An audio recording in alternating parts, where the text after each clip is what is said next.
श्री हरि श्री विष्णु महापुराण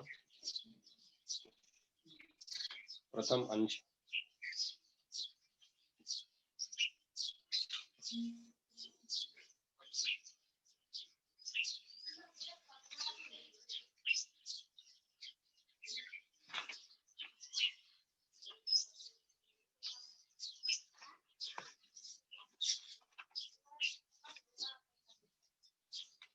प्रथम अंश 16वां अध्याय।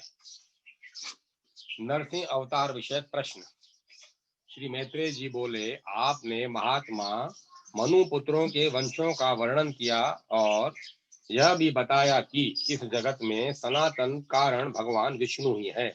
किंतु भगवान, आपने जो कहा कि दैत्य श्रेष्ठ प्रहलाद जी को न तो अग्नि ने ही भस्म किया और न उन्होंने अस्त्र शस्त्रों से आघात किए जाने पर ही अपने प्राणों को छोड़ा, तथा पाशबद्ध होकर समुद्र के जल में पड़े रहने पर उनके हिलते डुलते हुए अंगों से आहत होकर पृथ्वी डगमगाने लगी और शरीर पर पत्थरों की बौछार पड़ने पर भी वे नहीं मरे। इस प्रकार जिन महाबुद्धिमान का आपने बहुत ही महात्म्य वर्णन किया है, हे मुने, जिन अति तेजस्वी महात्मा के ऐसे चरित्र हैं, मैं उन परम विष्णु भक्त का अतुलित प्रभाव सुनना चाहता हूँ। हे मुनिवर, वे तो बड़े ही धर्मपरायण थे, फिर दैत्यों ने उन्हें क्यों अस्त्र शस्त्रों से पीड़ित किया और क्यों समुद्र के जल में डाला? उन्होंने किस लिए उन्हें पर्वतों से दबाया? किस कारण सर्पों से डसाया? क्यों पर्वत शिखर से गिराया और क्यों अग्नि में डलवाया? उन महादैत्यों ने उन्हें दिग्गजों के दांतों से क्यों रुंधवाया और क्यों सर्व शोषक वायु को उनके लिए नियुक्त किया? हे मुने, उन पर दैत्य गुरु ने किस लिए कृत्या का प्रयोग किया और शंबासुर ने क्यों अपनी सहस्त्रों मायाओं का वार किया? उन महात्मा को मारने के लिए दैत्यराज के रसोइयों ने, जिसे वे महाबुद्धिमान पचा गए थे, ऐसे हलाहल विष क्यों दिया? हे महाभाग, महात्मा प्रहलाद का यह संपूर्ण चरित्र जो उनके महान महात्म्य का सूचक है, मैं सुनना चाहता हूँ। यदि दैत्यगण उन्हें नहीं मार सके तो इसका मुझे कोई आश्चर्य नहीं है, क्योंकि जिसका मन अनन्य भाव से भगवान विष्णु में लगा हुआ है, उसको भला कौन मार सकता है? आश्चर्य तो इसी का है कि जो नित्य धर्म परायण और भगवत आराधना में तत्पर रहते थे, उनसे उनके ही कुल में उत्पन्न हुए दैत्यों ने ऐसा अति दुष्कर द्वेष किया, क्योंकि ऐसे समदर्शी और धर्मभीरु पुरुषों से तो किसी का भी द्वेष होना अत्यंत कठिन है। उन धर्मात्मा महाभाग मत्सरहीन विष्णु भक्त को दैत्यों ने जिस कारण से इतना कष्ट दिया, तो आप मुझसे कहिए। महात्मा लोग तो ऐसे गुण संपन्न साधु पुरुषों के विपक्षी होने पर भी उन पर किसी प्रकार का प्रहार नहीं करते, फिर समपक्ष में होने पर तो कहना ही क्या है। इसीलिए हे मुनि श्रेष्ठ, यह संपूर्ण वृतांत विस्तार पूर्वक वर्णन कीजिए। मैं उन दैत्यराज का संपूर्ण चरित्र सुनना चाहता हूँ। इति श्री विष्णु पुराणे प्रथमे अंशे षोडशो अध्याय। 17वां अध्याय हिरण्यकश्यपु का दिग्विजय और प्रहलाद चरित्र। श्री पराशर जी बोले, हे मैत्रेय, उन सर्वदा उदार चित्त परम बुद्धिमान महात्मा प्रहलाद जी का चरित्र तुम ध्यान पूर्वक श्रवण करो। पूर्व काल में दिति के पुत्र महाबली हिरण्यकश्यपु ने ब्रह्मा जी के वर से गर्वयुक्त सशक्त होकर संपूर्ण त्रिलोकी को अपने वशीभूत कर लिया था। वह दैत्य इंद्र पद का भोग करता था। वह महान असुर स्वयं ही सूर्य, वायु, अग्नि, वरुण और चंद्रमा बना हुआ था। वह स्वयं ही कुबेर और यमराज भी था, और वह असुर स्वयं ही संपूर्ण यज्ञ भोगों का भोगता था। हे मुनिसत्तम, उसके भय से देवगण स्वर्ग को छोड़कर मनुष्य शरीर धारण कर भूमंडल में विचरते रहते थे। इस प्रकार संपूर्ण त्रिलोकी को जीतकर त्रिभुवन के वैभव से गर्वित हुआ और गंधर्वों से अपनी स्तुति सुनता हुआ वह अपने अभिष्ट भोगों को भोगता था।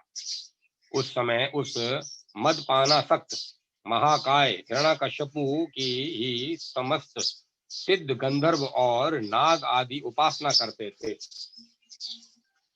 उस दैत्यराज के सामने कोई सिद्ध गण तो बाजे बजाकर उसका यशोगान करते और कोई अति प्रसन्न होकर जय जयकार करते, तथा वह असुर राज वहां स्फटिक एवं अब्रशिला के बने हुए मनोहर महल में, जहां अप्सराओं का उत्तम नृत्य हुआ करता था, प्रसन्नता के साथ मदपान करता रहता था। उसका प्रहलाद नामक महाभाग्यवान पुत्र था। वह बालक गुरु के यहाँ जाकर बालोचित पाठ पढ़ने लगा। एक दिन वह धर्मात्मा बालक गुरु जी के साथ अपने पिता दैत्यराज के पास गया, जो उस समय मदपान में लगा हुआ था।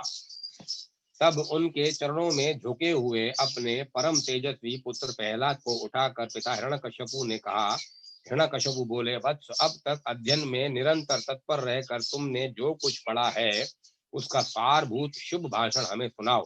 प्रहलाद जी बोले, पिताजी, मेरे मन में जो सबके सारांश रूप से स्थित है वह मैं आपकी आज्ञा अनुसार सुनाता हूँ। सावधान होकर सुनिए। जो आदि मध्य और अंत से रहित, अजन्मा, वृद्धि, श्रय, शून्य और अच्युत है, समस्त कारणों के कारण तथा जगत के स्थिति और अंतर करता उन श्री हरि को मैं प्रणाम करता हूँ। श्री पराशर जी बोले, यह सुन दैत्यराज हिरण्यकश्यपु ने क्रोध से नेत्र लाल कर प्रहलाद के गुरु की ओर देखकर कांपते हुए होठों से कहा। हिरण्यकश्यपु बोले, रे दुर्बुद्धि ब्राह्मण धम, यह क्या तूने मेरी अवज्ञा कर इस बालक को मेरे विपक्षी की स्तुति से युक्त असार शिक्षा दी है। गुरु जी ने कहा, दैत्यराज, आपको क्रोध के वशीभूत न होना चाहिए। आपका यह पुत्र मेरी सिखाई हुई बात नहीं कह रहा है। हिरण्यकश्यपु बोला, बेटा प्रहलाद, बताओ तो तुमको यह शिक्षा किसने दी? तुम्हारे गुरु जी कहते हैं कि मैंने तो इसे ऐसा उपदेश दिया नहीं है। प्रहलाद बोले, पिताजी, हृदय में स्थित भगवान विष्णु ही तो संपूर्ण जगत के उपदेशक हैं। उन परमात्मा को छोड़कर और कौन किसी को कुछ सिखा सकता है? हिरण्यकश्यपु बोला है, अरे मूर्ख, जिस विष्णु का तू मुझ जगदीश्वर के सामने भ्रष्टापूर्वक निशंक होकर बारंबार वर्णन करता है, वह कौन है? प्रहलाद जी बोले, योगियों के ध्यान करने योग्य, जिसका परम पद वाणी का विषय नहीं हो सकता तथा जिससे विषय प्रकट हुआ है, और जो स्वयं विश्व रूप है, वह परमेश्वर ही विष्णु है। हिरण्यकश्यपु बोला, अरे मूढ़, मेरे रहते हुए और कौन परमेश्वर कहा जा सकता है? फिर भी तू मौत के मुख में जाने की इच्छा से बारंबार ऐसा बक रहा है। प्रहलाद जी बोले, हे तात, वह ब्रह्मभूत विष्णु तो केवल मेरा ही नहीं बल्कि संपूर्ण प्रजा का और आपका भी भरता, नियंता और परमेश्वर है। आप प्रसन्न होइए, व्यर्थ क्रोध क्यों करते हैं? हिरण्यकश्यपु बोला, अरे कौन पापी इस दुर्बुद्धि बालक के हृदय में घुस बैठा है, जिससे आविष्ट चित्त होकर यह ऐसे अमंगल वचन बोलता है? प्रहलाद जी बोले, पिताजी, वे विष्णु भगवान तो मेरे ही हृदय में नहीं बल्कि संपूर्ण लोकों में स्थित है। वे सर्वगामी तो मुझको, आप सबको और समस्त प्राणियों को अपनी अपनी चेष्टाओं से प्रवृत्त करते हैं। हिरण्यकश्यपु बोला, इस पापी को यहाँ से निकालो और गुरु के यहाँ ले जाकर इसका भली प्रकार शासन करो। इस दुर्मति को न जाने किसने मेरे विपक्षी की प्रशंसा के में नियुक्त कर दिया है। हिरण्यकश्यपु श्री पराशर जी बोले, उसके ऐसा कहने पर दैत्यगण उस बालक को फिर गुरु जी के यहाँ ले गए और वे वहां गुरु जी की रात दिन भली प्रकार सेवा शुश्रूषा करते हुए विद्या अध्ययन करने लगे। बहुत काल व्यतीत हो जाने पर दैत्यराज ने प्रहलाद को फिर बुलाया और कहा, बेटा, आज कोई गाथा कथा सुनाओ। प्रहलाद जी बोले, जिनसे प्रधान पुरुष प्रधान जिनसे प्रधान पुरुष और यह चराचर जगत उत्पन्न हुआ है, वे सकल प्रपंच के कारण श्री विष्णु भगवान हम पर प्रसन्न हो। हिरण्यकश्यप बोला, अरे यह बड़ा दुरात्मा है, इसको मार डालो। अब इसके जीने से कोई लाभ नहीं है, क्योंकि स्वपक्ष की हानि करने वाला होने से यह तो अपने कुल के लिए अंगारूप हो गया है। श्री पराशर जी बोले, उसकी ऐसी आज्ञा होने पर सैकड़ों हजारों दैत्य गण बड़े बड़े अस्त्र शस्त्र लेकर उन्हें मारने के लिए तैयार हुए। प्रहलाद बोले, अरे दैत्यों, भगवान विष्णु तो शस्त्रों में, तुम लोगों में और मुझ में सर्वत्र ही स्थित है। इस सत्य के प्रभाव से इन अस्त्र शस्त्रों का मेरे ऊपर कोई प्रभाव न हो। श्री पराशर जी बोले, तब उन सैकड़ों दैत्यों के अस्त्र शस्त्र समूहों का आघात होने पर भी उनको तनिक सी भी वेदना न हुई। वे फिर भी ज्यों के त्यों नवीन बल संपन्न ही रहे। हिरण्यकश्यपु बोला, रे दुर्बुद्धि, अब तू विपक्षी की स्तुति करना छोड़ दे, जा, मैं तुझे अभयदान देता हूँ। अब और अधिक नादान मत हो। प्रहलाद जी बोले, हे तात, जिनके स्मरण मात्र से जन्म जरा और मृत्यु आदि में समस्त भय दूर हो जाते हैं, उन सकल भयहारी अनंत के हृदय में स्थित रहते हुए भय कहाँ रह सकता है। हिरण्यकश्यपु बोला, अरे सर्पों, इस अत्यंत दुर्बुद्धि और दुराचारी को अपने विषाग्नि संतप्त मुखों से काटकर शीघ्र ही नष्ट कर दो।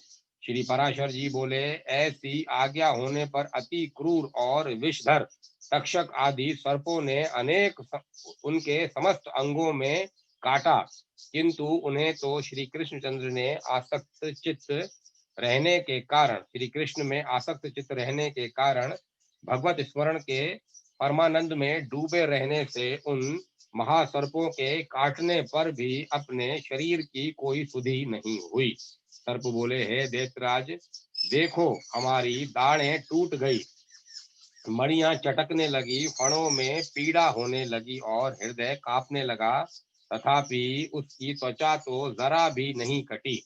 इसीलिए अब आप हमें कोई और कार्य बताइए। हिरण्यकश्यपु बोला, हे दिग्गजों, तुम सब अपने संकीर्ण दांतों को मिलाकर मेरे शत्रु पक्ष द्वारा बहका कर मुझसे विमुख किए हुए इस बालक को मार डालो। देखो, जैसे अरणि से उत्पन्न हुआ अग्नि उसी को जला डालता है, उसी प्रकार कोई कोई जिससे उत्पन्न होते हैं उसी के नाश करने वाले हो जाते हैं। श्री पराशर जी बोले, तब पर्वत शिखर के समान विशाल काय दिग्गजों ने उस बालक को पृथ्वी पर पटक कर अपने दांतों से खूब रोंदा, किंतु श्री गोविंद का स्मरण करते रहने से हाथियों के हजारों दांतों उनके वक्ष स्थल से टकरा कर टूट गए। अब तब उन्होंने पिता हिरण्यकश्यपु से कहा, ये तो हाथियों के वज्र के समान कठोर दांत टूट गए, इसमें मेरा कोई बल नहीं है, यह तो श्री जनार्दन भगवान के महाविपत्ति और कलेशों के नष्ट करने वाले स्मरण का ही प्रभाव है। हिरण्यकश्यपु बोला, अरे दिग्गजों, तुम हट जाओ, दैत्य गण तुम अग्नि जलाओ, और हे वायु, तुम अग्नि को प्रज्वलित करो, जिससे इस पापी को जला डाला जाए। श्री पराशर जी बोले, तुम अपने स्वामी की आज्ञा से दानव गण काष्ठ के एक बड़े ढेर में स्थित उस असुर राजकुमार को अग्नि प्रज्वलित करके जलाने लगो। प्रहलाद जी बोले, हे तात, पवन से प्रेरित हुआ भी यह अग्नि मुझे नहीं जलाता। मुझको तो सभी दिशाएं ऐसी शीतल प्रतीत होती हैं, मानो मेरे चारों ओर कमल बिछे हुए हों।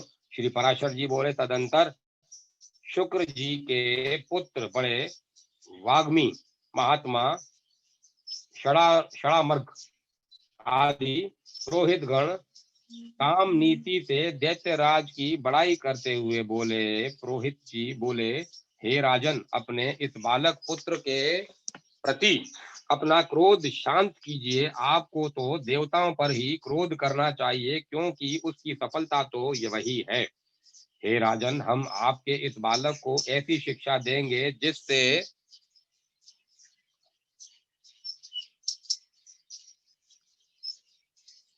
यह विपक्ष के नाश का कारण होकर आपके प्रति अति विनीत हो जाएगा। हे दैत्यराज, बाल अवस्था तो सब प्रकार के दोषों का आश्रय होती है, इसीलिए आपको इस बालक पर अत्यंत क्रोध का प्रयोग नहीं करना चाहिए।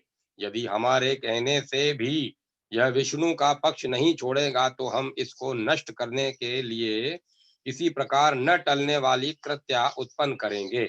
श्री पराशर जी ने कहा, पुरोहितों के इस प्रकार प्रार्थना करने पर दैत्यराज ने दैत्यों द्वारा प्रहलाद को अग्नि समूह से बाहर निकलवाया।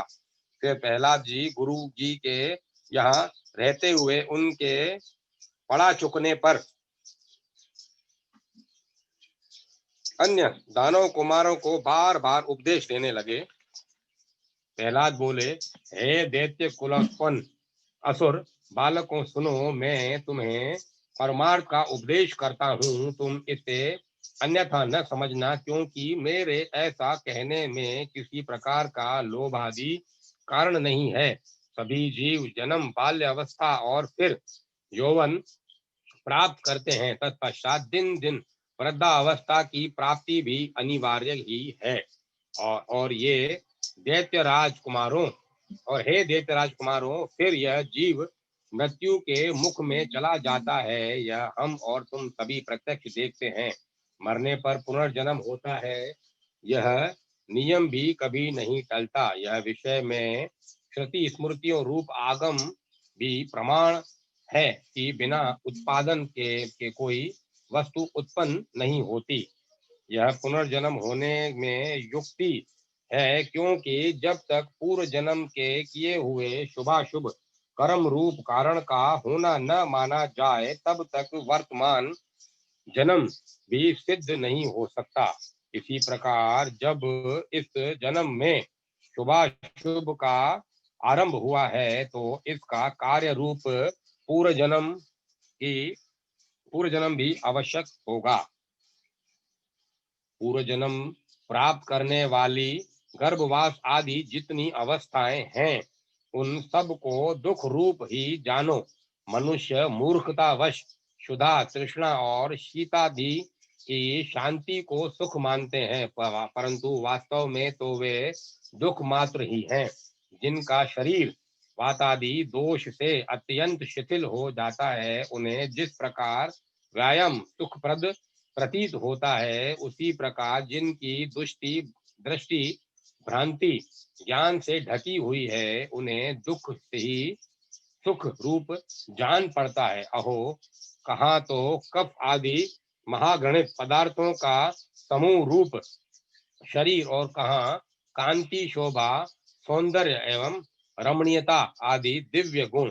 तथापि मनुष्य इस घृणित शरीर में कांति आदि का आरोप कर सुख मानने लगता है। यदि किसी मूढ़ पुरुष की मांस, रुधिर, पिब, विष्ठा, मूत्र, स्नायु, मज्जा और अस्थियों के समूह रूप इस शरीर में प्रीति हो सकती है, तो उसे नरक भी प्रिय लग सकता है।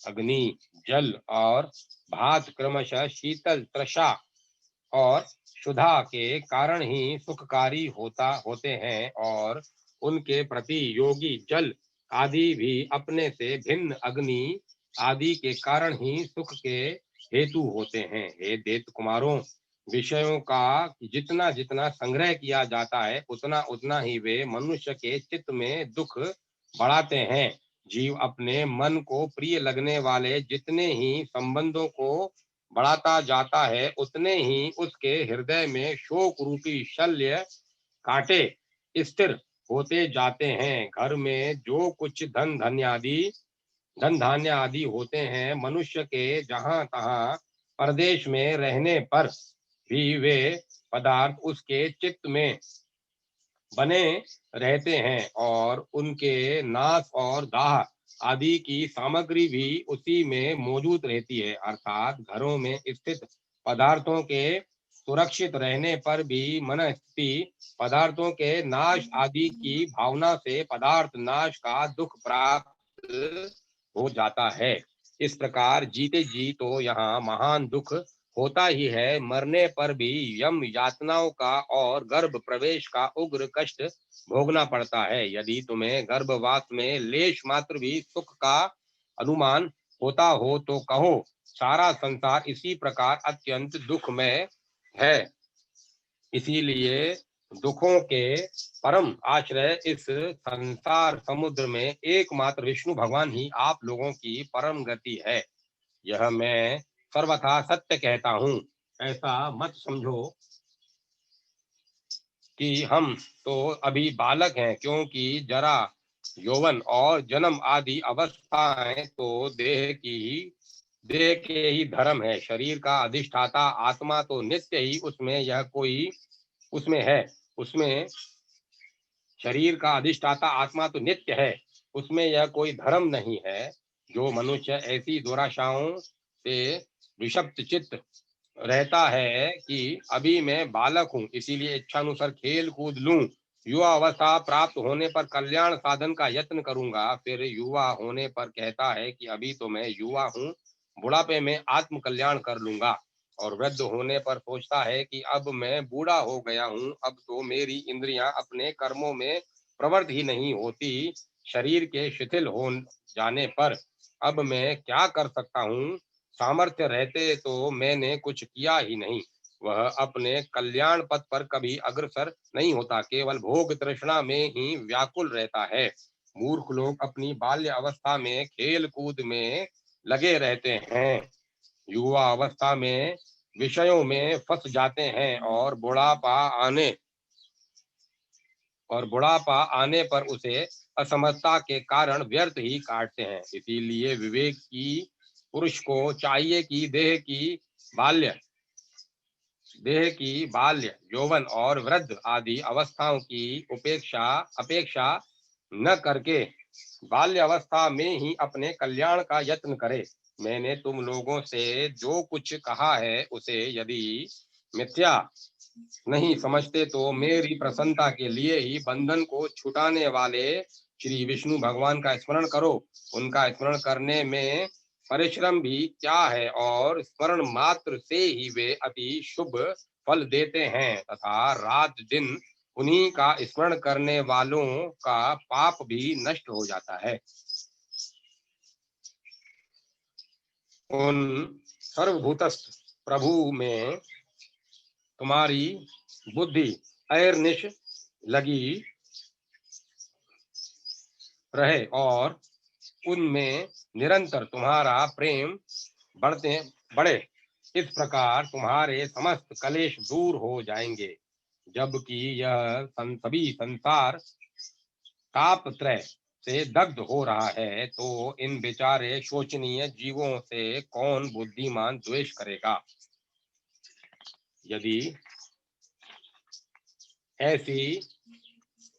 ऐसा दिखाई दे कि और जीव तो आनंद में है और मैं ही परम शक्तिहीन हूँ, तब भी प्रसन्न ही होना चाहिए, क्योंकि द्वेष का फल तो दुख रूप ही है। यदि कोई प्राणी वेर भाव से द्वेष भी करे तो विचारवानों के लिए तो वे अहो ये महामोह से व्याप्त है, इस प्रकार अत्यंत शोचनीय ही है। हे दैत्यगण, ये मैंने भिन्न भिन्न दृष्टि वालों के विकल्प भिन्न भिन्न उपाय कहे, अब उसका समन्वय पूर्वक संक्षिप्त विचार का सुनो। यह संपूर्ण जगत सर्वभूत में भगवान विष्णु का विस्तार है, अतः विषण विषण पुरुषों को इसे आत्मा के समान अभेद रूप से देखना चाहिए। इसीलिए दैत्य भाव को छोड़कर हम और तुम ऐसा यत्न करें जिससे शांति लाभ कर सकें। जो परम शांति अग्नि सूर्य चंद्रमा वायु मेघ वरुण सिद्ध राक्षस यक्ष दैत्यराज सर्प किन्नर मनुष्य पक्षु और अपने दोषों से तथा ज्वर नेत्र रोग अतिसार पिल्हा तिल्ली और गुलम आदि रोगों से एवं द्वेष ईर्षा मत्सर राग लोभ और किसी अन्य भाव से भी कभी क्षीण नहीं होती, और जो सर्वदा अत्यंत निर्मल है उसे मनुष्य अमल स्वरूप श्री केशव के मनोनिवेश करने से प्राप्त कर लेता है। हे दैत्यों, मैं आग्रह पूर्वक कहता हूँ, तुम इस असार संसार के विषयों में कभी संतुष्ट मत होना। तुम सर्वत्र समदृष्टि करो, क्योंकि समता ही श्री अच्युत की वास्तविक आराधना है। इन अच्युत के प्रसन्न होने पर फिर संसार में दुर्लभ ही क्या है। तुम धर्म, अर्थ और काम की इच्छा कभी न करना, वे तो अत्यंत तुच्छ हैं। उस ब्रह्म रूप महावृक्ष का आश्रय लेने पर तो तुम निस्संदेह मोक्ष रूप महाफल प्राप्त कर लोगे। इति श्री विष्णु पुराणे प्रथम अंशे सप्तदशो अध्याय। 18वां अध्याय प्रहलाद को मारने के लिए विष, शस्त्र और अग्नि आदि का प्रयोग है। प्रहलाद कृत भगवत स्तुति। श्री पराशर जी बोले, उनकी ऐसी चेष्टा देख दैत्यों ने दैत्यराज हिरण्यकश्यपु से डरकर उसे सारा वृतांत कह सुनाया, और उसने भी तुरंत अपने रसोइयों को बुलाकर कहा। हिरण्यकश्यपु बोला, अरे सूदगण, मेरा यह दुष्ट और दुर्मति पुत्र औरों को भी कुमार्ग का उपदेश देता है, अतः तुम शीघ्र ही इसे मार डालो। तुम उसे उसके बिना जाने समस्त खाद्य पदार्थों में हलाहल विष मिलाकर दो, और किसी प्रकार का सोच विचार न कर उस पापी को मार डालो। श्री पराशर जी बोले, तब उन रसोइयों ने महात्मा प्रहलाद को जैसी कि उनके पिता ने आज्ञा दी थी उसी के अनुसार विष दे दिया। हे मैत्रेय, तब वे उस घोर हलाहल विष को भगवान नाम के उच्चारण से अभिमंत्रित कर अन्न के साथ खा गए, तथा भगवान नाम के प्रभाव से निस्तेज हुए उस विष को खाकर उसे बिना किसी विकार के पचाकर स्वस्थ चित्त से स्थित रहे। उस महान विष को पचा हुआ देख रसोइयों ने भय से व्याकुल हो हिरण्यकश्यपु के पास जा उसे प्रणाम करके कहा। सूदगण बोले, हे दैत्यराज, हमने आपकी आज्ञा से अत्यंत तीक्ष्ण विष दिया था, तथापि आपके पुत्र प्रहलाद ने उसे अन्न के साथ पचा लिया। हिरण्यकश्यपु बोला, श्री पुरोहित गण, शीघ्रता करो, उसे नष्ट करने के लिए अब कृत्या उत्पन्न करो और देरी न करो। श्री पराशर जी बोले, तब पुरोहितों ने अति विनीत प्रहलाद से उसके पास जाकर शांति पूर्वक कहा। पुरोहित बोले, हे आयुष्मान, तुम त्रिलोकी में विख्यात ब्रह्मा जी के कुल में उत्पन्न हुए हो और दैत्यराज हिरण्यकश्यपु के पुत्र हो। तुम्हें देवता, अनंत अथवा और भी किसी से कोई प्रयोजन है। तुम्हारे पिता तुम्हारे तथा संपूर्ण लोकों के आश्रय हैं, और तुम भी ऐसे ही होगे। इसीलिए तुम यह विपक्षी की स्तुति करना छोड़ दो। तुम्हारे पिता सब प्रकार प्रशंसनीय हैं, और वे ही समस्त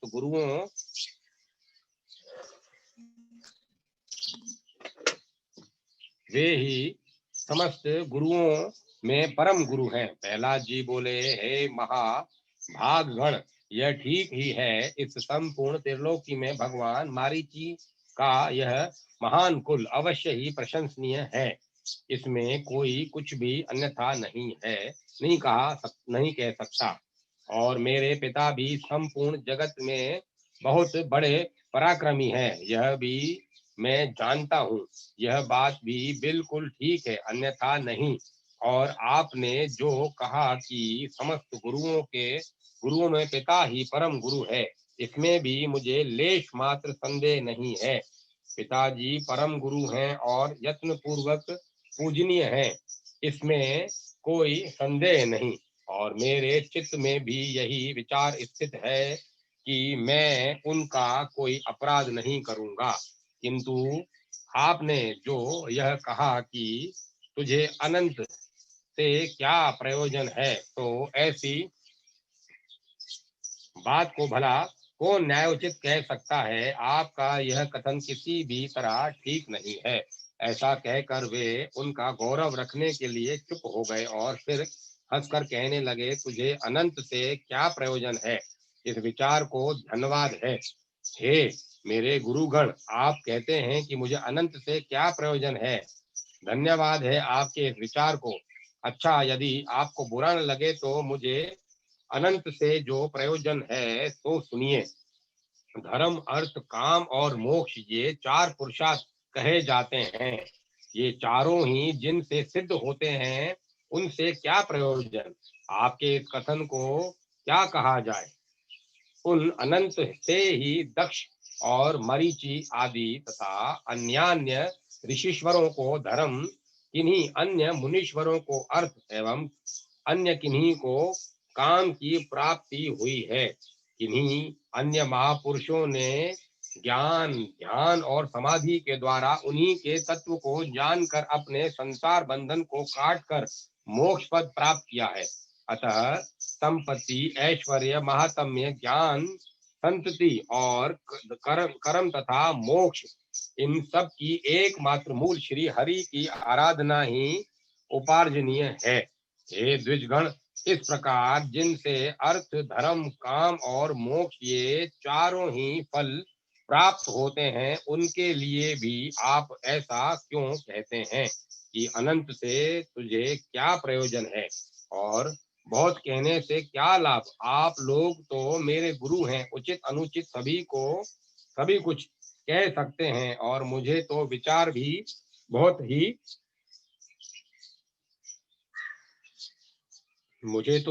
बहुत ही कम है। इस विषय में अधिक क्या कहा जाए? मेरे विचार से तो सबके अंतःकरणों में स्थित एकमात्र वे ही संसार के स्वामी तथा उसके रचयिता, पालक और संहारक हैं। वे ही भोक्ता और भोज्य तथा वे ही एकमात्र जगदीश्वर है। हे गुरुगण, मैंने बाल्य भाव से यदि कुछ अनुचित कहा हो तो आप क्षमा करें।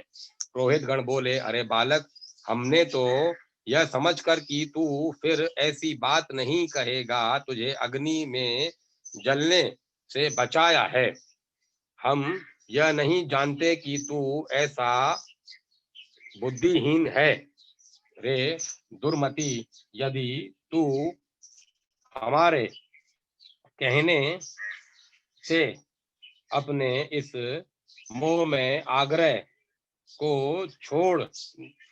को नहीं छोड़ेगा तो हम तुझे नष्ट करने के लिए कृत्या उत्पन्न करेंगे। प्रहलाद जी बोले, कौन जीव किससे मारा जाता है और कौन किससे रक्षित होता है? शुभ और अशुभ आचरणों के द्वारा आत्मा स्वयं ही अपनी रक्षा और नाश करता है। कर्मों के कारण ही सब उत्पन्न होते हैं और कर्म ही उनकी शुभाशुभ गतियों में साधन है। इसीलिए प्रयत्न पूर्वक शुभ कर्मों का ही आचरण करना चाहिए। श्री पराशर जी बोले, उनके ऐसा कहने पर उन दैत्य राज के पुरोहितों ने क्रोधित होकर अग्निशिखा के समान प्रज्वलित शरीर वाली कृत्या उत्पन्न कर दी। उस अति भयंकरी ने अपने पदाघात से पृथ्वी को कंपित करते हुए वहां प्रकट होकर बड़े क्रोध से प्रहलाद जी की छाती में त्रिशूल से प्रहार किया, किंतु उस बालक के वक्षस्थल में लगते ही वह तेजो में त्रिशूल टूटकर पृथ्वी पर गिर पड़ा और वहां गिरने से भी उसके सैकड़ों टुकड़े हो गए। जिस हृदय में निरंतर अश्रु भाव से श्री हरि भगवान विराजते हैं, उसमें लगने से तो वज्र के भी टुक टुक हो जाते हैं। त्रिशूल की तो बात ही क्या है। उन पापी पुरोहितों ने उस निष्पाप बालक पर कृत्या का प्रयोग किया था, इसीलिए तुरंत ही उसने उन पर वार किया और स्वयं भी नष्ट हो गई। अपने गुरुओं को कृत्या द्वारा जलाए जाते देख महामती प्रहलाद, हे कृष्ण रक्षा करो, हे अनंत बचाओ, ऐसा कहते हुए उनकी ओर दौड़े। प्रहलाद जी कहने लगे, हे सर्वव्यापी विश्वरूप, विश्व सृष्टा जनार्दन, इन ब्राह्मणों की इस मंत्र अग्नि रूप दुस्सह दुख से रक्षा करो। सर्वव्यापी जगत गुरु भगवान विष्णु सभी प्राणियों में व्याप्त है। इस सत्य के प्रभाव से ये पुरोहित गण जीवित हो जाएं। यदि मैं सर्वव्यापी और अक्षय श्री विष्णु भगवान को अपने विपक्षियों में भी देखता हूँ तो ये पुरोहित गण जीवित हो जाएं। जो लोग मुझे मारने के लिए आए, जिन्होंने मुझे विष दिया, जिन्होंने आग में जलाया, जिन्होंने दिग्गजों से पीड़ित कराया और जिन्होंने सर्पों से डसवाया, उन सब के प्रति यदि मैं समान मित्र भाव से रहा हूं तो मेरी कभी पाप बुद्धि नहीं हुई। तो उस सत्य के प्रभाव से ये देव दैत्य पुरोहित जी उठे। श्री पराशर जी बोले, ऐसा कहकर उनके स्पर्श करते ही वे ब्राह्मण स्वस्थ होकर उठ बैठे और उस विनयान्वित बालक से कहने लगे। पुरोहित गण बोले, हे वत्स, तू बड़ा श्रेष्ठ है। तू दीर्घायु, निर्द्वंद, बल वीर्य संपन्न तथा पुत्र पौत्र एवं धन ऐश्वर्य आदि से संपन्न हो। श्री पराशर जी बोले, हे महामुने, ऐसा कह पुरोहितों ने दैत्यराज हिरण्यकश्यपु के पास जा पहले उसे सारा समाचार ज्यों का त्यों सुना दिया। इति श्री विष्णु पुराणे प्रथम अंशे अष्टोदशो अध्याय 19वां अध्याय। प्रहलाद कृत भगवत गुण वर्णन और प्रहलाद की रक्षा के लिए भगवान का सुदर्शन चक्र को भेजना। श्री पराशर जी बोले, हिरण्यकश्यपु ने कृत्या को भी सफल हुई सुन।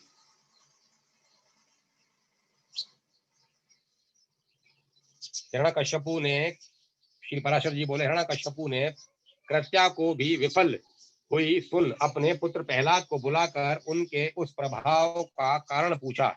हिरण्यकश्यपु बोला, अरे प्रहलाद, तू बड़ा प्रभावशाली है। तेरी ये चेष्टा मंत्र दी जनित है या स्वाभाविक ही है। श्री पराशर जी बोले, पिता के इस प्रकार पूछने पर दैत्य कुमार प्रहलाद जी ने उसके चरणों में प्रणाम कर इस प्रकार कहा, पिताजी, मेरा यह प्रभाव न तो मंत्रादि जनित है और न स्वाभाविक ही है, बल्कि जिसके हृदय में श्री अच्युत भगवान का निवास होता है उसके लिए यह सामान्य बात है। जो मनुष्य अपने समान दूसरों का बुरा नहीं सोचता है, तात कोई कारण न रहने से उसका भी कभी बुरा नहीं होता। जो मनुष्य मन वचन या कर्म से दूसरों को कष्ट देता है, उसके उस पर पीड़ा रूप बीज से ही उत्पन्न हुआ उसको अत्यंत अशुभ फल मिलता है। अपने सहित समस्त प्राणियों में श्री केशव को वर्तमान समझकर मैं न तो किसी का बुरा चाहता हूँ और न कहता या करता ही हूँ। इस प्रकार सर्वत्र शुभचित होने से मुझको शारीरिक, मानसिक, दैविक अथवा भौतिक दुख किस प्रकार प्राप्त हो सकता है। इस प्रकार भगवान को सर्वभूत में जानकर विद्वानों को सभी प्राणियों में अविचल भक्ति प्रेम करनी चाहिए। श्री पराशर जी बोले, अपने महल की अट्टालिका पर बैठे हुए उस दैत्य राज ने यह सुनकर क्रोधांध हो अपने दैत्य अनुचरों से कहा। हिरण्यकश्यपु बोला, यह बड़ा दुरात्मा है। इसे इस 100 योजन ऊंचे महल से गिरा दो, जिससे यह इस पर्वत के ऊपर गिरे और शिलाओं से इसके अंग अंग छिन्न भिन्न हो जाए। तब उन समस्त दैत्यों और दानवों ने उन्हें महल से गिरा दिया और वे भी उनके ढकेलने से हृदय में श्री हरि का स्मरण करते करते नीचे गिर गए। जगत कर्ता भगवान केशव उनके परम भक्त प्रहलाद जी के गिरते समय उन्हें जगत दात्री पृथ्वी ने निकट जाकर अपनी गोद में ले लिया। तब बिना किसी हड्डी पसली के टूटे उन्हें स्वस्थ देख दैत्यराज हिरण्यकश्यपु ने परम मायावी शंबासुर से कहा। हिरण्यकश्यपु बोला, यह दुर्बुद्धि बालक कोई ऐसी माया जानता है जिससे यह हमसे नहीं मारा जा सकता, इसीलिए आप माया से ही इसे मार डालिए। शंबासुर बोला, हे दैत्येंद्र, इस बालक को मैं अभी मार डालता हूँ, तुम मेरी माया का बल देखो। देखो, मैं तुम्हें सैकड़ों, हजारों, करोड़ों मायाएं दिखलाता हूँ। श्री पराशर जी बोले, तब उस दुर्बुद्धि शंबासुर ने समदर्शी प्रहलाद के लिए उनके नाश की इच्छा से बहुत सी मायाएं रची। किंतु हे मैत्रेय, शंबासुर के प्रति भी सर्वथा द्वेषहीन रहकर प्रहलाद जी सावधान चित्त से श्री मधुसूदन भगवान का स्मरण करते रहे। उस समय भगवान की आज्ञा से उनकी रक्षा के लिए वहां ज्वाला मालाओं से युक्त सुदर्शन चक्र आ गया। उस शीघ्रगामी सुदर्शन चक्र ने उस बालक की रक्षा करते हुए शंबासुर की सहस्त्रों मायाओं का एक एक करके नष्ट कर दिया। तब दैत्यराज ने सबको सुखा डालने वाले वायु से कहा कि मेरी आज्ञा से तुम शीघ्र ही इस दुरात्मा को नष्ट कर दो। अतः उस अति तीव्र शीतल और रुष वायु ने, जो अति असहनीय था, जो आज्ञा कहे उनके शरीर को सुखाने के लिए उसमें प्रवेश किया। अपने शरीर में वायु का आवेश हुआ जान दैत्यराज प्रहलाद ने भगवान धरणीधर को हृदय में धारण किया। उनके हृदय में स्थित हुए श्री जनार्दन ने क्रुद्ध होकर उस भीषण वायु को पी लिया। इससे वह क्षीण हो गया।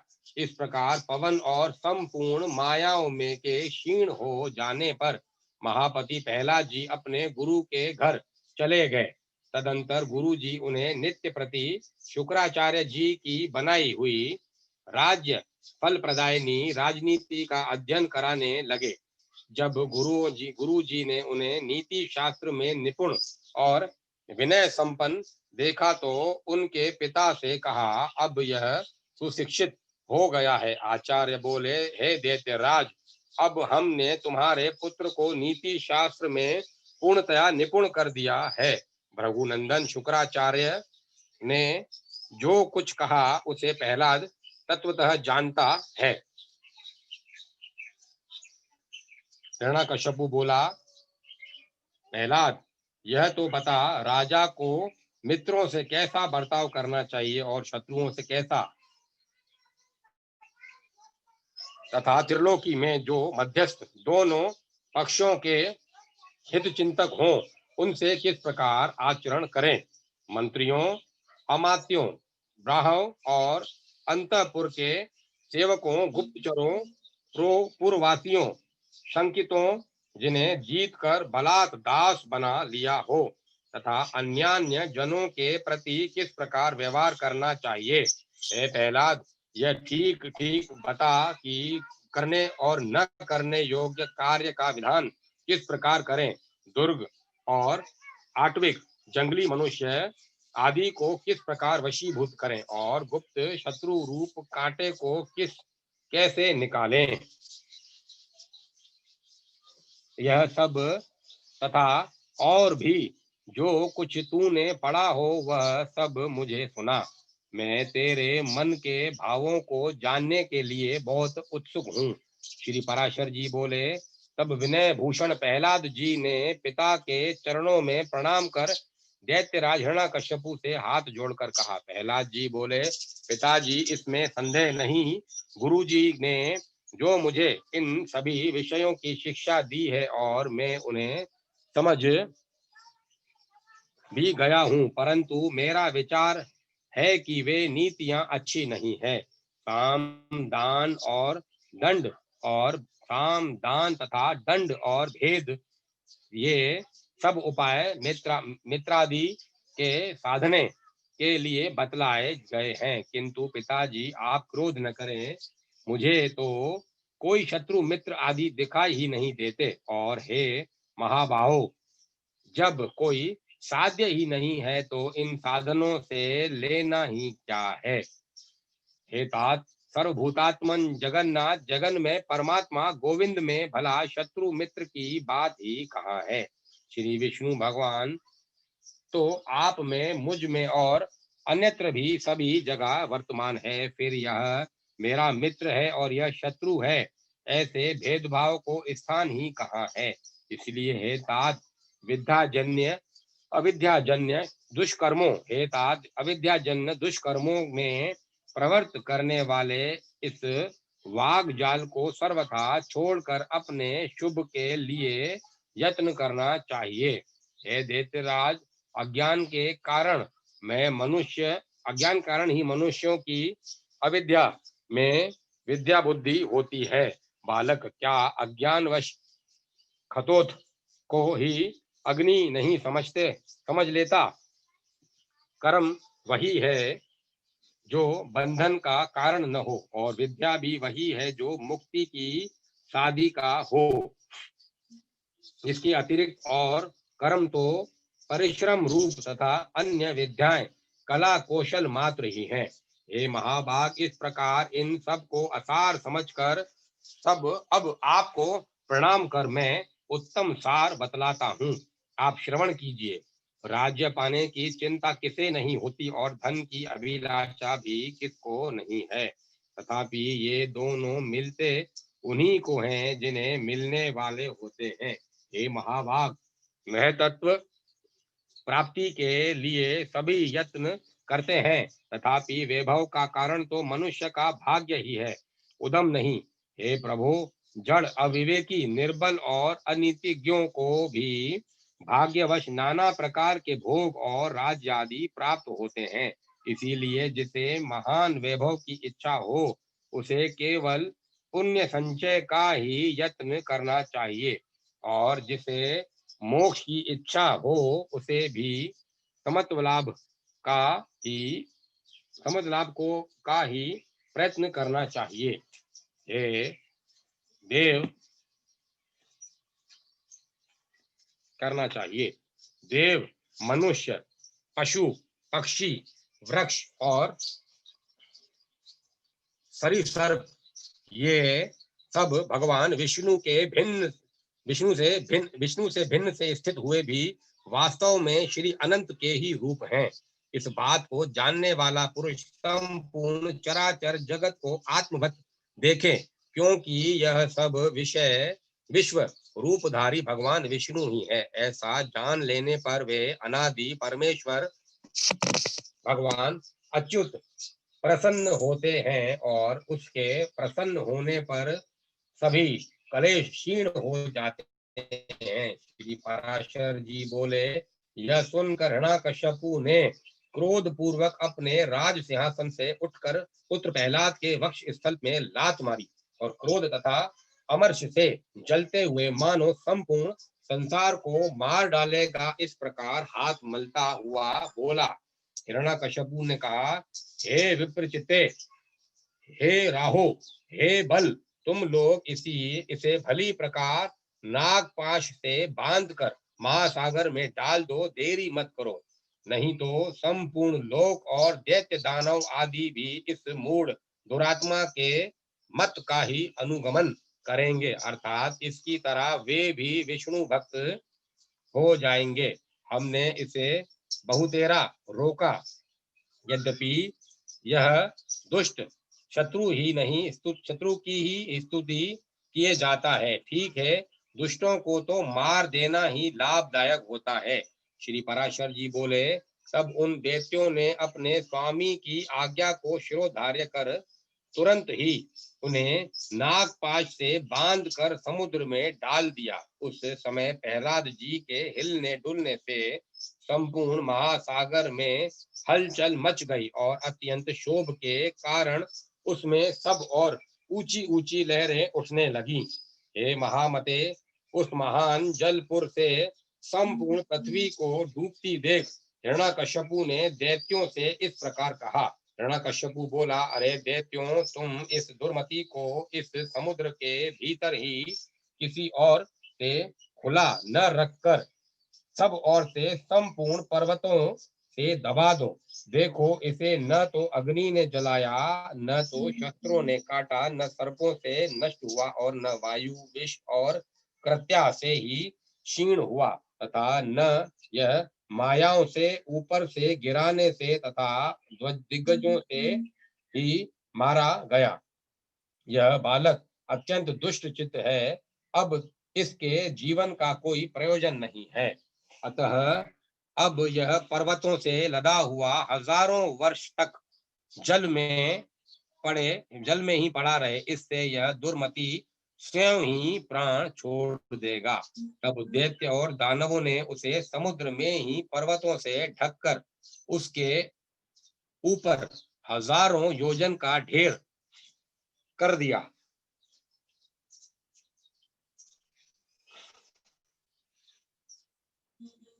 उन महामती ने समुद्र में पर्वतों से लाद दिए जाने पर अपने नित्य कर्मों के समय एकाग्र चित्त से श्री अच्युत भगवान की इस प्रकार स्तुति की।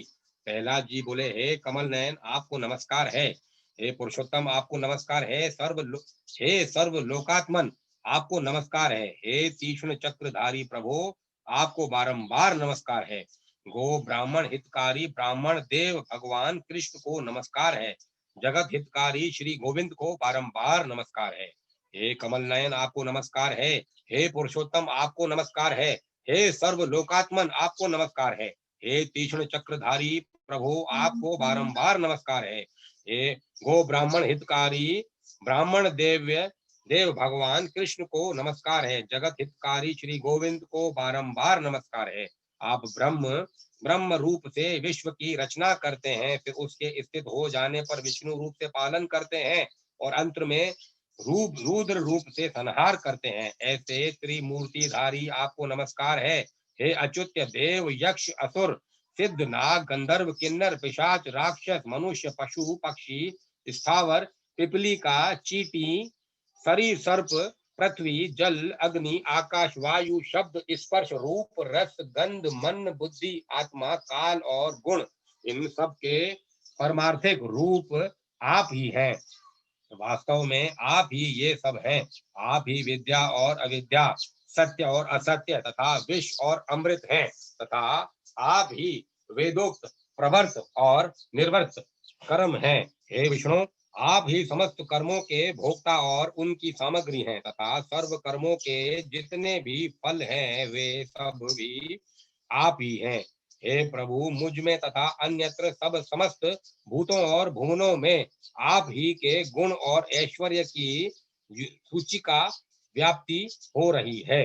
योगी गण आप ही का ध्यान करते हैं, और याज्ञिक गण आप ही का भजन करते हैं, तथा पितृगण और देवगण के रूप से एक आप ही हव्य और कव्य के भोक्ता हैं।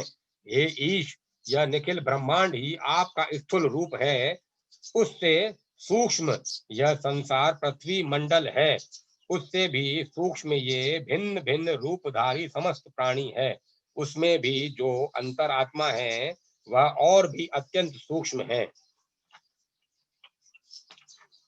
उससे भी परे जो सूक्ष्म आदि विशेषणों का अविषय आपका कोई अचिंत्य परमात्म स्वरूप है, उन पुरुषोत्तम रूप आपको नमस्कार है।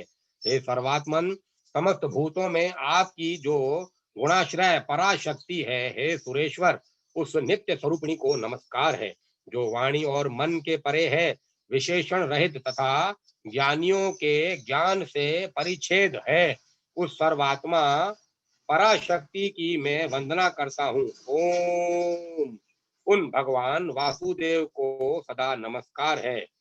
ओम उन भगवान वासुदेव को सदा नमस्कार है, जिनके अतिरिक्त और कोई वस्तु नहीं है, तथा जो स्वयं सबसे अतिरिक्त असंग है, जिनका कोई भी नाम अथवा रूप नहीं है, और जो अपनी सत्ता मात्र से ही उपलब्ध होते हैं, उन महात्मा को नमस्कार है, नमस्कार है, नमस्कार है, जिनके पर स्वरूप को न जानते हुए भी देवता गण उनके अवतार शरीरों का सम्यक अर्चन करते हैं, उन महात्मा को नमस्कार है, उन महात्मा को नमस्कार है, उन महात्मा को नमस्कार है जो ईश्वर सबके अंतःकरण में स्थित होकर उनके शुभाशुभ कर्मों को देखते हैं। उन सर्व साक्षी विश्व रूप परमेश्वर को मैं नमस्कार करता हूँ, जिनसे यह जगत सर्वथा अभिन्न है। उन श्री विष्णु भगवान को नमस्कार है, वे जगत के आदि कारण और योगियों के ध्येय अव्यय हरि मुझ पर प्रसन्न हो, जिनमें यह संपूर्ण विश्व ओतप्रोत है। वे अक्षर अवयव और सबके आधारभूत हरि मुझ पर प्रसन्न हो। ओम ओम जिनमें सब कुछ स्थित है, जिनसे सब उत्पन्न हुआ है और जो स्वयं सब कुछ तथा सबके आधार हैं, उन श्री विष्णु भगवान को नमस्कार है, उन्हें बारंबार नमस्कार है। विष्णु भगवान को नमस्कार है, उन्हें बारंबार नमस्कार है।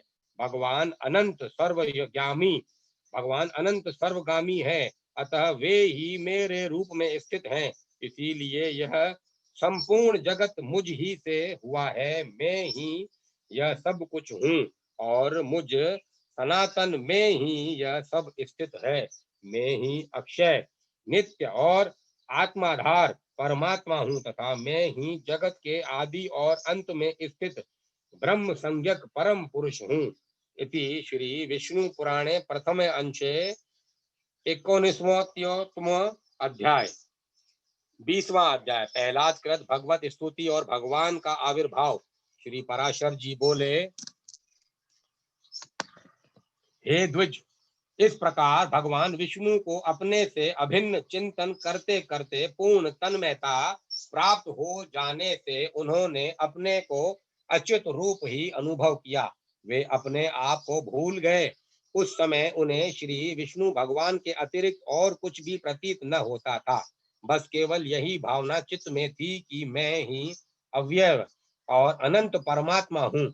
यह भावना के योग से वे क्षीण पाप हो गए और उनके शुद्ध अंतःकरण में ज्ञान स्वरूप अच्युत श्री विष्णु भगवान विराजमान हुए। हे मैत्रेय, इस प्रकार योग बल से असुर प्रहलाद के विष्णुमय हो जाने पर उनके विचलित होने से वे नागपाश एक क्षण भर में ही टूट गए।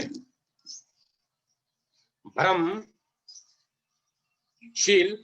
ग्राहगण और तरलत रंगों से पूर्ण संपूर्ण महासागर शुद्ध हो गया तथा पर्वत और वनोपवनों से पूर्ण समस्त पृथ्वी हिलने लगी तथा महामती प्रहलाद जी अपने ऊपर दैत्यों द्वारा लादे गए उस संपूर्ण पर्वत समूह को दूर फेंक कर जल से बाहर निकल आए।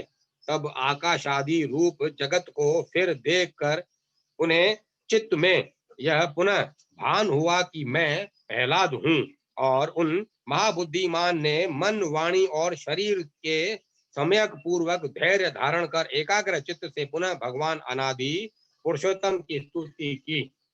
प्रहलाद जी कहने लगे, हे परमार्थ, हे अर्थ दृश्य रूप, हे स्थूल सूक्ष्म जागृत स्वप्न दृश्य स्वरूप, हे शराशर कार्य कारण रूप, हे व्याक्ता व्यक्त दृश्य स्वरूप, हे कलातीत, हे सकलेश्वर, हे निरंजन देव, आपको नमस्कार है।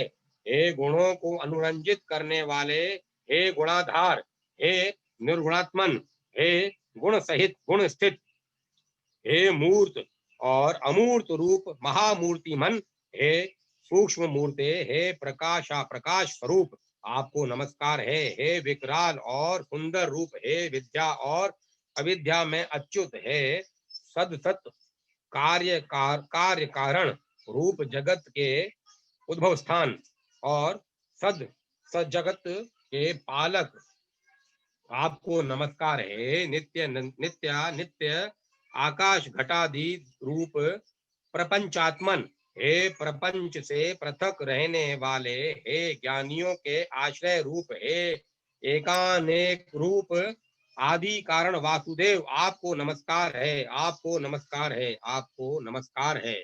जो स्थूल सूक्ष्म रूप और स्फुट प्रकाश में है, जो अधिष्ठान रूप से सर्वभूत स्वरूप तथापि वस्तुतः संपूर्ण भूतादि से परे है। विश्व के कारण न होने पर भी जिनसे यह समस्त विश्व उत्पन्न हुआ है, उन परशोत्तम भगवान को नमस्कार है।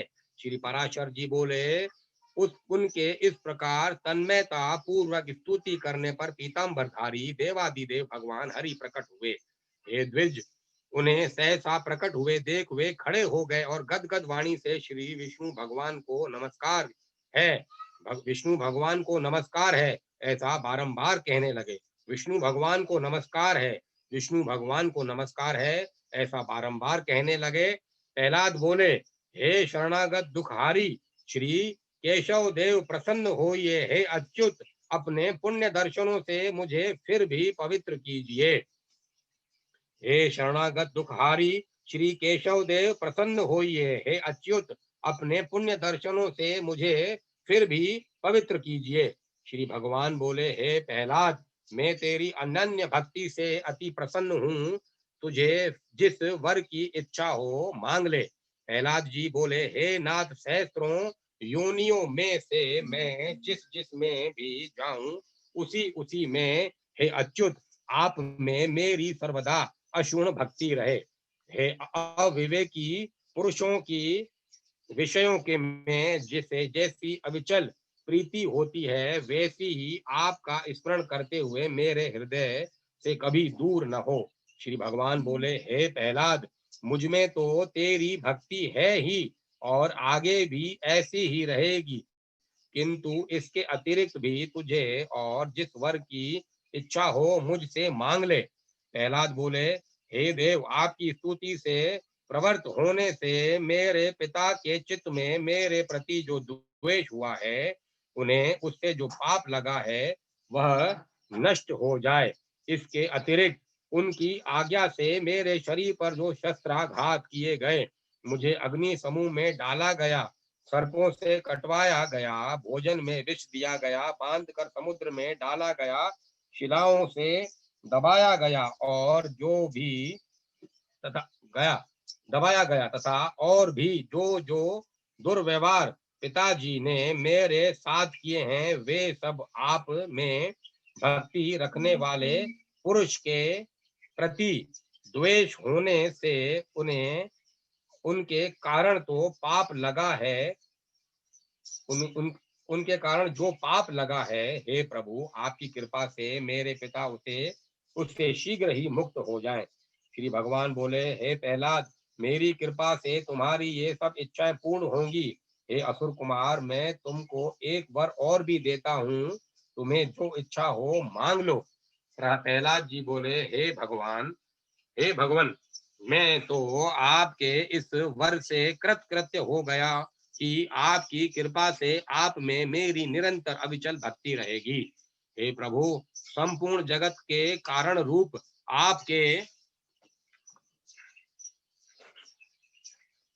संपूर्ण जगत के कारण रूप आप में जिसकी निश्चल भक्ति है, मुक्ति भी उसकी मुट्ठी में रहती है। फिर धर्म अर्थ काम से तो उसे लेना ही क्या।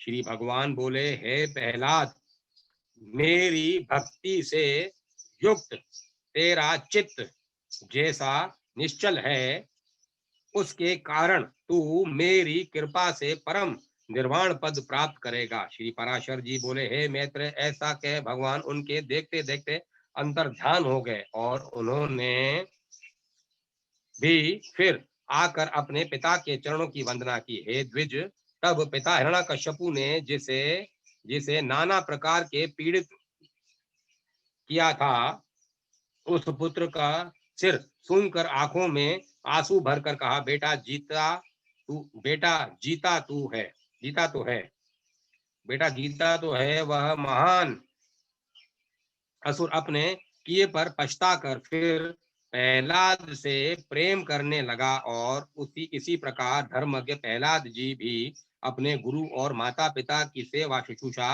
करने लगे। हे मैत्रेय, तदंतर नरसिंह रूपधारी भगवान विष्णु द्वारा पिता के मारे जाने पर वे दैत्यों के राजा हुए। हे द्विज, फिर प्रारब्ध क्षय कारिणी राज्य लक्ष्मी, बहुत से पुत्र पौत्रादि तथा परम ऐश्वर्य पाकर कर्माधिकार के क्षीण होने पर पुण्य पाप से रहित हो भगवान का ध्यान करते हुए उन्होंने परम निर्वाण पद प्राप्त किया। हे मैत्रेय, जिनके विषय में तुमने पूछा था वे परम भगवत भक्त महामती दैत्य प्रवर प्रहलाद जी ऐसे प्रभावशाली हुए। उन महात्मा प्रहलाद जी के इस चरित्र को जो पुरुष सुनता है और उसके पाप शीघ्र ही नष्ट हो जाते हैं। हे मैत्रेय, इसमें संदेह नहीं है कि मनुष्य प्रहलाद चरित्र के सुनने या पढ़ने से दिन रात के निरंतर किए हुए पापों से अवश्य छूट जाता है। हे द्विज, पूर्णिमा, अमावस्या, अष्टमी अथवा द्वादशी को इसे पढ़ने से मनुष्य को गोदान का फल मिलता है। जिस प्रकार भगवान ने प्रहलाद जी की संपूर्ण आपत्तियों से रक्षा की थी, उसी प्रकार वे सर्वदा उसकी भी रक्षा करते हैं जो उसका चरित्र सुनता है। इसी विष्णु पुराणे प्रथम अंशे विश्व अध्याय 21वां अध्याय कश्यप जी की अन्य स्त्रियों के वंश और मरुदगण की उत्पत्ति। अब मैं कथा को यहीं विराम देता हूँ, कल 21वां अध्याय शुरू करेंगे। श्री कृष्ण गोविंद हरे मुरारी।